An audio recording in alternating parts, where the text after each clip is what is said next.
د مالکند پښتو ادبي ایوارډ کلیزه دستوره په تھاڼه بایزه کې شوې ده چې پکې په مختلفو اصنافو لیکل شوي کتابونو لیکوالو ته ایوارډز ورکړل شوي دي. تفصیل به ګورو د عمران زریا په رپورټ کې.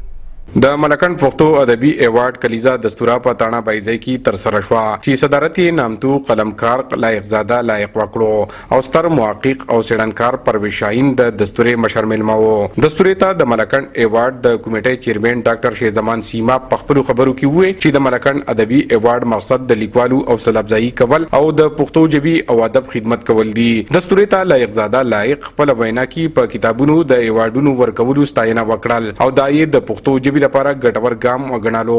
ستر څېړنکار پرویز شاهین خپل وینا کې زیاته کړه چې پښتو او پښتنو ته د هر اړخه ستونزې رامخته دي. په داسې دور کې د پښتو ژبې کتاب چاپ کول او بیا په دغه کتابونو ایوارډونه ورکول او د لیکوالو حوصله افزایي کول د قلمي جهاد نه کم نه دی. هر کال د پښتو مینانو ته د مختلفو کتابونو باندې لیکونکو شاعرانو ادیبانو ته ایوارډونه صرف په دې غرض باندې ورکوي چې د هغوی حوصله افزایي وشي. دا د دې ادبي تنظیمونو چې کومه سلسله د ایوارډ شروع کړې ده دا یقینا چې د داد او د ډاډ او د ستاینې وړ ده.